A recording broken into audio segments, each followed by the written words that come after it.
I've never seen a successful leader who isn't curious intellectually. And I mean, obviously, around all the things we talked about today with digital marketing and all that, but I don't know if anybody's seen the new Harvard Business Review this week, and the cover is all about feedback. And one of the great things, if you're curious, about technology as it relates to the medical industry is they can now do all those lab testing that, you know, if you're a college kid looking to make some money and they wanted to shock you or something or give your blood.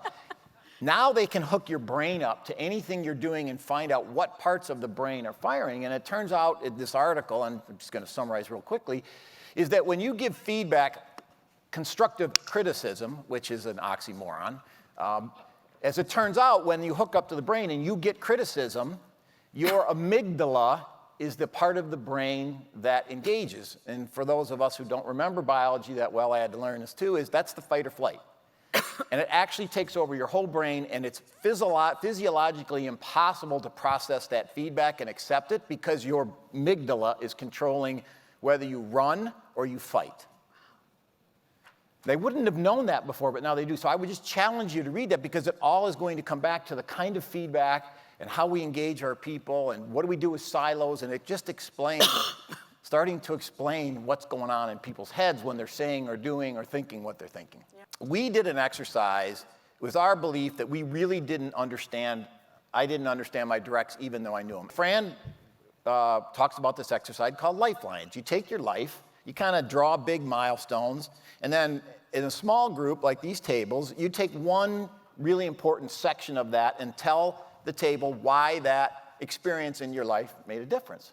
So I had 10 reports, or 14 direct reports, so they all stood up and shared. That didn't cost me a penny to do that exercise. It didn't cost me a penny to adapt and adjust our approach. So that's an example of things I think that you can do. It's really understanding your people and making them know that you are paying attention and listening, which is what doesn't happen so frequently in the workplace, is we actually don't pay attention to the people who work for us or work with us. So you can imagine, we had silos. We had people in the product area wanted to be the star because this product was all the reason why something worked and revenue was generated. And of course, the advisors think it was them because they're the ones that actually talk to their clients. So then you had the commercial bank and the investment bank. So everybody was out for a pass and no one really wanted to play. So silos, kind of exist everywhere. And then we had the concept that we as an organization had failed. Merrill Lynch would have gone bankrupt, as Morgan Stanley would have as well, that fateful weekend in September of 2008. So we had an image of concern. We had this new parent, and they had 50 million customers, and we had 1 million clients. Just those two words, I spent hours and hours on customer versus client.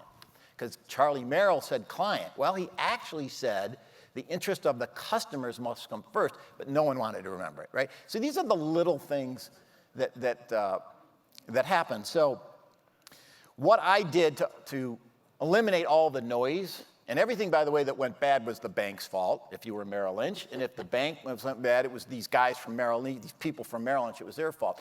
So what I did is I went back to our roots. And this is so easy for you, is just go to your purpose. If you really want to get the whole place working together, just focus on the lowest common denominator, which is the most important, which is what is your purpose? What are you there? Who are you there to serve? And in our case, it was our clients. And our clients had just had a near-death experience. It was called the Great Financial Crisis, when stocks went down 42% over a 3-month time period. And they were rocked. Big, small, they were rocked.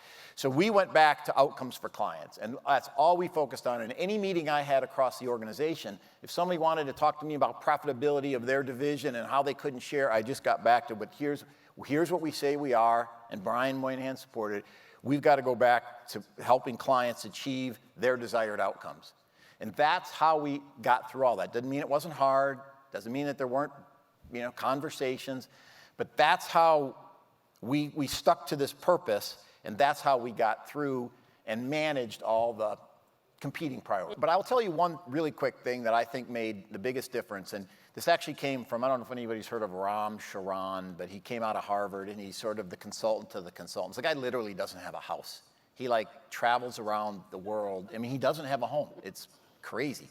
But he told me something. He said, John, make all information available to all people at all times. Be transparent. And we all have this, like, I'm in charge, so, you know, you're on a need-to-know only basis, or I can't tell you that. And I found just the opposite. When you tell your team everything that's going on in your life and all the challenges that they're facing, they will rally around you, and they will begin to, you know, to coalesce around not only issues, but support of one another, because now they don't feel like there's anything missing. And honestly, what is it that I mean, unless you're in the security department or the defense department, right. What is it that we have that is that special? Yeah. So I just started telling everybody everything.